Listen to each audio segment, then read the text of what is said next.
Hey guys, welcome back to the show Palace. Today we'll talk about the untold truth behind InquisitorMaster the squad. But before we get into that, we first want to shout out two very awesome apps which you have to download. The first one is called Sinking Space Queen and describes itself the following way. Sinking Space Queen is a game with which users can compete with other users to win. In this, the only motto is to sink the maximum number of ship and rule of space. Sounds really interesting, right? You can go get it on the App Store for iPhones and iPads for free. The other one is called Swipe Up Soccer, and in this game you have to shoot the ball on the goal to beat the keeper who tries to rescue the ball. It's super fun to try aiming as good as possible and shooting as many goals as possible. In fact, the better your goals are, the more points you get per goal. The point of the game overall is to score as many points as possible before the time expires. With that out of the way, let's head into the video. The dark truth. Levi discovered the truth about the squad recently. They're toxic friends. These are the three traits that we know now, and how you can spot them are bright red warning signs for toxic friends. They all fit for the squad. Number 3, they are all incapable of showing you tough love. You may join, but only for big brain people. What?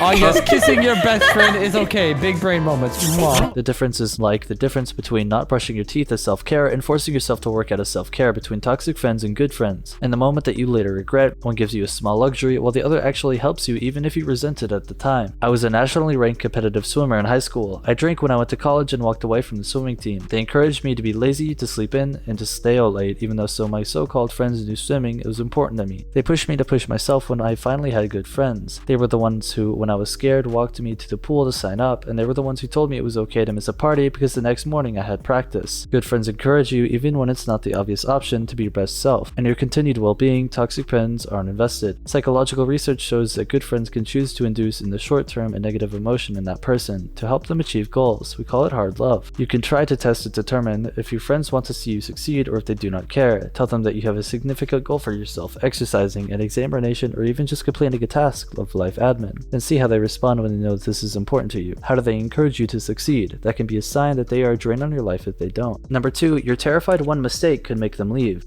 Zach is dead! Zach is dead! And like when I got out, I saw Jack's Wait. Oh, he's mixing up his names. It's lying. This was the worst for me, the feeling that I was on the verge of losing my friends all the time. I'm still afraid to this day that one wrong move could put me out of my group of friends forever. Even though my real friends never gave me a reason to doubt myself, I'd be excluded from a cool group for a week if I didn't make it to a party. They would make cruel remarks about us if I maintained a relationship with someone they thought wasn't cool. I was always terrified of the low grade that any error or slight deviation from their desires would leave me alone and friendless. My current friends, I know they're there for me no matter how much I mess up. The trademark signs that your friends hold your relationship as a weapon above your head are a constant sense of FOMO and a fear of stepping out of line. If you reflect on your relationships and know that you don't toe the line, you're out, you're dealing with a toxic friend, it's a dead giveaway. Because all friends have limits you should not cross, this one can be tricky to identify, but if their boundaries do anything that deviates even slightly from their desires, and if they punish you for it, then it's not a boundary, it's a weapon. Number 1, they aren't evil villains. For me, the hardest realization of my friends being toxic was that there was no active malice. They weren't Gossip Girl and they weren't out there to get me. They simply didn't care. Toxic friends are sometimes deliberately horrible, but those are the most difficult ones to spot. They just don't care enough to make you follow your passions, to follow you up with your plans, to make the effort to say the right thing to you at the right time. A good friendship is not a state of neutrality, it requires work. Toxic friends can't be bothered right now. Because all pop culture depicts toxic friends as evil, this can be really hard to swallow. They aren't. You're just not their priority most often. There's no way for this toxic trait to be determined for sure. Before and after dealing with them, all you can do is trust your gut and examine your feelings. It is hard to see sometimes because you don't want them to be unhealthy for you. I was frightened of losing my cool status, and for 2 years I was willing to bury my head in the sand to avoid confronting the truth. But I was never as important to them as they were to me, and it was a deeply unhealthy relationship that manifested itself, not because they've been awful, but because our relationship has been awful. What do you think about the squad? Did you know the dark truth about them? Let us know in the comment section down below. This brings us to the end of our video. I hope you enjoyed it. Hit like if you did, and don't forget to subscribe to our channel so that you don't miss any of our videos in the future. Also watch the 2 videos that are on your screen because I'm sure you'll love them. With that, I'll see you in the next video.